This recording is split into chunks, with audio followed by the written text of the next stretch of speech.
Muy bien, a propósito le damos la bienvenida al periodista Pedro Salinas, autor además del libro Mitad monjes, mitad soldados. Hubo otro libro más, muchas columnas. Él ha hecho un esfuerzo en realidad que me consta de activismo que va más allá pues de la denuncia de la propia experiencia que a él le tocó vivir, porque él de alguna manera también ha articulado al grupo de personas que ha dado un paso al frente para exponer su situación. Y Pedro tiene hoy una columna en La República que termina con la frase de Santo Tomás, ¿no? Ver para creer. Es un escepticismo, Pedro, gracias por estar con nosotros. Gracias, Quique. Es un escepticismo justificado, el tuyo. Tú mismo dices que no quieres ser aguafiestas, ¿no? Porque claro, esta decisión del Papa, bueno, ha sido sumamente comentada, sobre todo días antes. ¿Por qué? ¿Por qué el escepticismo? A ver, por cosas fácticas, ¿no? A ver, el Papa, con este anuncio, lo que está haciendo es reabrir el caso Suárez. No es que el Papa interviene por primera vez en este asunto. Ya lo hizo en febrero del año pasado, donde se publicó una resolución vaticana que fue validada por él, consultada con él, por las dos máximas autoridades del dicasterio de los institutos consagrados, de sociedades de vida apostólica, ¿no es cierto? Que son los que van a monitorear al comisario y al delegado. Entonces, esa misma comisión que ahora nombra comisario junto con el Papa y se muestran preocupados por la situación de Suárez, en febrero del año pasado, o sea, hace menos de un año, hace 11 meses, publicaron este edicto de 3 páginas que realmente era una náusea. Tenías que tomar Gravol para leer esa resolución. Porque a las víctimas, en primer término, las llamaba cómplices. Ordenaba que Figari no regrese al Perú. ¿Sabes por qué? O sea, le daba impunidad. Para que no dé entrevistas. No querían que hable. Porque si hablaba, eso suponía escándalo. Y los escándalos en la iglesia gatillan deserciones, pérdida de plata, pérdida de fieles. Más o menos en ese orden. Y, por supuesto, desprestigio y descrédito. Nada, son 3 páginas que tú dices, oye, esta cosa, el protocolo de tolerancia cero, del cual se jacta este Papa, es una farsa. Y ese mismo dicasterio es el que ahora va a supervisar, claro. Es un interventor colombiano, entiendo. Sí, pero te das cuenta que hay un doble discurso. O sea, por un lado, entierran el caso Suárez, blindan a Figari, y ahora resulta que van a poner un comisario. Ahora, ponen el comisario. Sigo escéptico con el comisario. ¿Por qué? Porque en el caso de los legionarios de Cristo, que fundó el mexicano Marcial Maciel, el mayor pederasta que ha parido la Iglesia Católica en América Latina, nombraron al cardenal italiano Velasio de Paolis. Velasio de Paolis intervino la Legión junto con 3 vicecomisarios. Se tomaron 3 años. Tú sabes que el comisario tiene la facultad de tomar decisiones, puede vender las propiedades si quiere, puede disolver incluso la institución, que era lo que esperaban muchos legionarios de Cristo, que disuelvan la institución, que vendan todo para refundar una cosa nueva, porque no querían formar parte de una organización fundada por un pederasta, ¿no? Con toda razón. En el Sodalicium te aseguro que debe haber gente que piensa en ese sentido. Entonces, la función de comisario puede llegar a eso. Pero ¿qué cosa fue lo que hizo de Paolis? Se tomó 3 años dentro de la organización para cambiar algunas cosas en las constituciones de los legionarios, cuestiones de formas, hizo algunos enroques, sacó a fulano, lo puso acá, a los principales aliados y alfiles de Maciel, sus cómplices y encubridores, simplemente les dijo, ustedes van a dejar de tener puestos públicos que los exhiban, se van a poner bajo el radar y se van a quedar acá. Actualmente siguen vivos, están en la institución, viven una vida de rey, ¿no es cierto? Y no pasó nada. 3 años y no pasó nada. Claro, como el comisario no tiene un tiempo determinado para finalizar su acción, él en el momento que ya la cosa había amainado, una forma de capear la tormenta exactamente se había tranquilizado, de Paoli dijo, bueno, hasta aquí nomás llegué, vamos a elegir a un nuevo superior, escogieron a un mexicano que no me acuerdo cómo se llama, que además declaró, me acuerdo, al diario El País y soltó un par de declaraciones que tú dices, oye, estos tipos no aprendieron nada, ¿no? En el caso del sodalicio, la propia persona que está al frente de la institución ha tenido pues intervenciones incluso casi lacrimógenas, pues, no sé, unos Alessandro Moroni, ¿no? Que no da la cara a la prensa, que todo lo hace a través de comunicados o leyendo un teleprompter, ¿no? Parece político peruano, ya que está en algunos casos no, parece que el estilo... Al pobre Moroni el estilo... le faltan los hilos, sí. Nada más.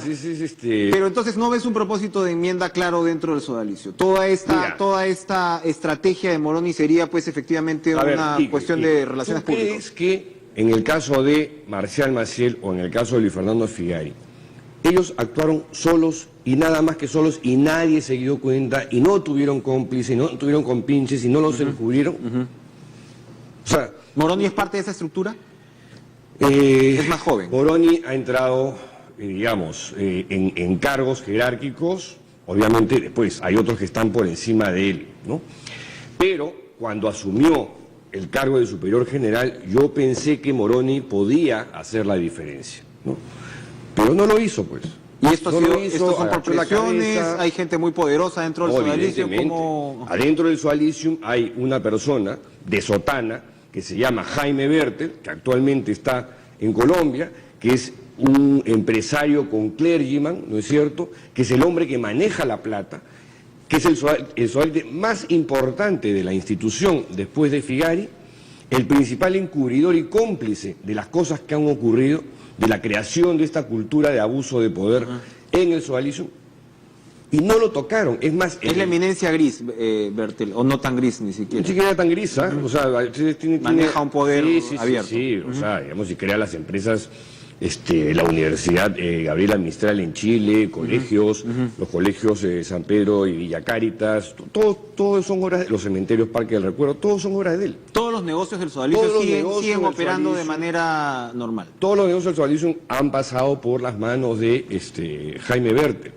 Jaime Bertel es la persona que tú dices, oye, si las cosas se hubiesen hecho bien, habría salido Figari y otros, porque Figari no es la manzana podrida. Será la principal manzana podrida, pero hay otras manzanas podridas. Y entre esas otras manzanas podridas está Jaime Bertel. Jaime Bertel sigue incólume en el sodalicio, no lo han tocado, es intocable. Si le diéramos el beneficio de la duda a este señor, al obispo colombiano Antonio Londoño Buitrago, ¿qué debería hacer?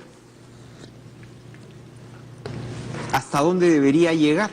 Hay, por supuesto, investigaciones fiscales en marcha, incluso... En cuanto a la institución... Pero lo que la Iglesia debería hacer. En cuanto a la institución, como te digo, él podría disolver el sodalicium para volverlo a fundar, ¿no?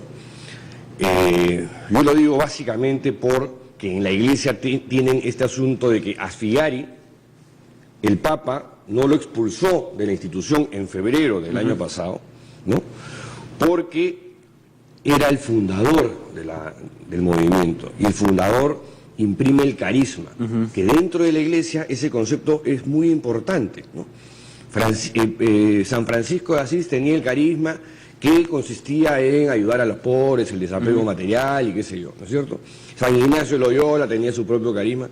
¿Y Figari qué carisma tiene? Me pregunto, ¿no? El carisma de un pederasta. Exacto, o sea... ¿no? Y en el caso de Maciel, por eso es que la gente quería que disolvieran los legionarios de Cristo y los de Regnum Christi, que eran laicos y laicas del movimiento, querían que disolvieran a los legionarios para volverse a fundar y hacer una cosa nueva con un carisma distinto, no con el carisma insuflado por un pederasta. Eso podría ser, en términos institucionales y espirituales, Monseñor Londoño. La política, se supone, el Papa Francisco para eso podría vender incluso propiedades, inmuebles. Quería detenerme un segundo ahí. El tema de los bienes raíces, en el caso del sodalicio, parece ser parte fundamental del carisma al que nos estamos refiriendo. Es el carisma de Bertel.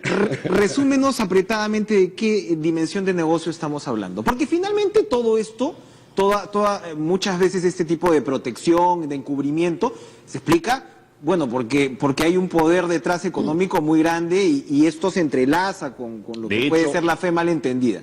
De hecho, por ejemplo, en el caso de Velasco de Paolis, una de las cosas por la cual lo pusieron ahí es para que preservara, que no se echara a perder todo lo ganado materialmente por la Legión de Cristo, que tenía universidades, colegios, empresas. O sea, como dijo un economista mexicano, si los Legionarios de Cristo fueran una corporación empresarial, una transnacional, estarían en los top 10 de la revista Forbes, porque tienen miles de millones de dólares. En el caso del Sualicium no llegan a esa cantidad, pero pobres no son, ¿no? Por ahí alguien hizo un estimado de que el patrimonio del Sualicium podría ascender a 800 millones de dólares, que en algún momento en un consejo dieron un número sideral e importante. Que se maneja con una empresa, ¿verdad? Es una empresa la que... el tema económico lo maneja mucho mejor Paolo Lugas, ¿no? Pao es la que Pero es una suerte de corporación, pues, o sea, ellos tienen sus empresas que administran todo ese tipo de... Son una holding con la que manejan negocios inmobiliarios en Piura, negocios de cementerios. ¿Qué beneficios reciben del Estado? Bueno, y además están metidos aprovechan el tema del concordato, le sacan el jugo, ¿no es cierto? Y ahí sí hay historias que yo no he escuchado, pero digamos no puedo documentar sobre ciertos manejos irregulares. La Fiscalía y no nosotros como denunciantes han pedido que se investigue al Sualicium por lavado de activos.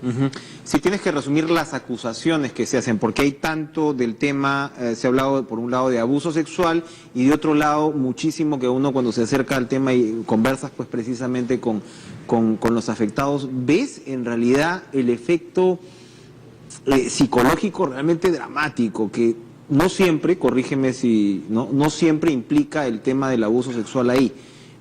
Si nos tienes que resumir para que los televidentes que se están de repente enterando de este caso, ¿cuáles son los cargos principales?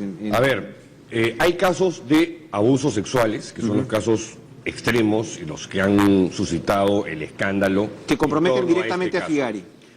Comprometen a Figari y a otros jerarcas de la institución y otros que ya no están en la institución, ¿no? Caso de Virgilio Levalli, que se encuentra, tengo entendido, en Europa, o Jeffrey Daniels, que se encuentra en los Estados Unidos. Hay tocamientos y hay violación sexual explícita. Claro. Hay de todo. Directamente. Hay de todo, como en botica, ¿no? Okay.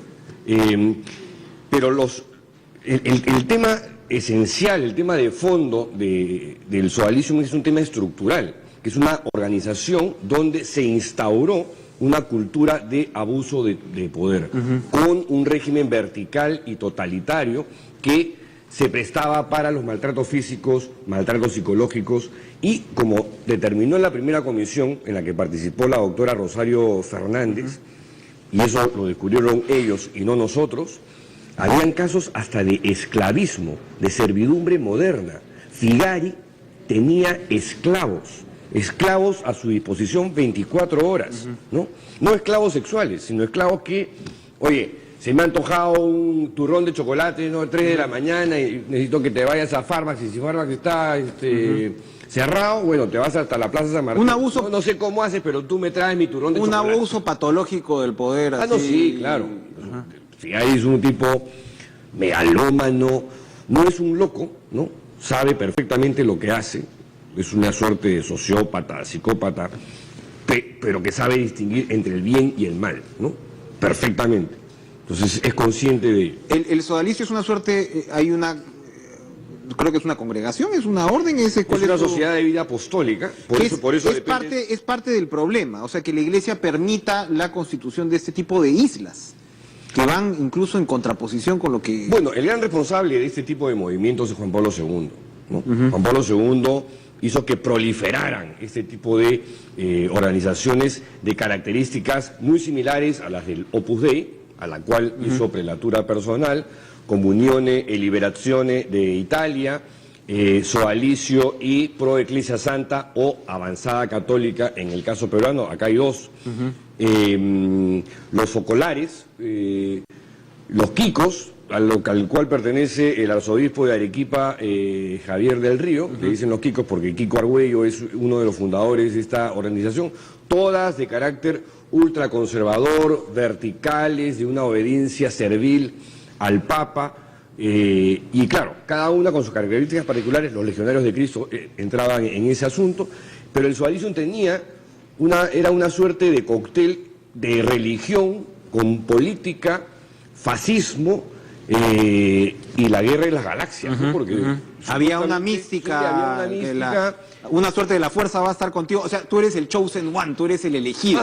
Yo te he visto y tú eres el elegido, y cabe la casualidad, según la gente que tú me presentaste cuando hicimos este reportaje, también cabe la casualidad que todos los elegidos eran rubios y de ojos azules y muy blancos y de apellido, y seguramente con familias que podían tener propiedades para sustentar esa mística. Y tú conociste a Martín López de Romaña, y te contamos esta leyenda que se había generado al interior del Sodalicium, en la que Figari tenía poderes, ¿no?, sobrenaturales, claro. Que era que a través de la vista él podía escanearte, conocer tu historia familiar, tus traumas, tus complejos, tus defectos, todo. Un charlatán. Claro, pero cuando tú tienes 12, 13 años, ¿no? Claro, eres muy influenciado. Y además, la captación, el método de reclutar chiquillos es gradual. O sea, no es que a los 13 años viene uno y te violó. O sea, no es así. Es una cosa que se va dando con los años. Claro. Y cuando ya te han hecho odiar a tus padres, te han separado de tu familia, y has estado 3, 4 años con ellos, digamos, y ya confías absolutamente, cuando te vienen con estas historias, te las crees.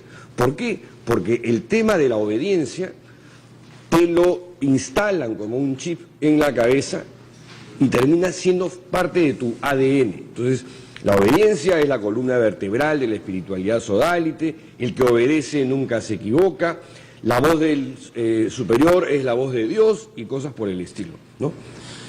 Pedro, tengo que obedecer al reloj. No, dale. Muchas gracias por acompañarnos esta mañana. Que la fuerza esté contigo ya, porque de verdad que no. Yo no sé si el Sodalicio sabía con quién se había metido, porque realmente es importante denunciar estos casos, y es importante realmente. Tú estás planteando, digamos, el funcionamiento de una organización que no puede funcionar. Esto no tiene nada que ver con la fe, no tiene nada que ver. No puede funcionar en un Estado laico, no puede ser, ¿no? No puede ser. Has hecho acordar que ahí creo que el mayor error de Jaime Berter fue haberme reclutado. Sí, yo creo que esas son las vueltas de la vida. Gracias, Pedro. Gracias, Pedro, por estar con nosotros. Continuamos con la información.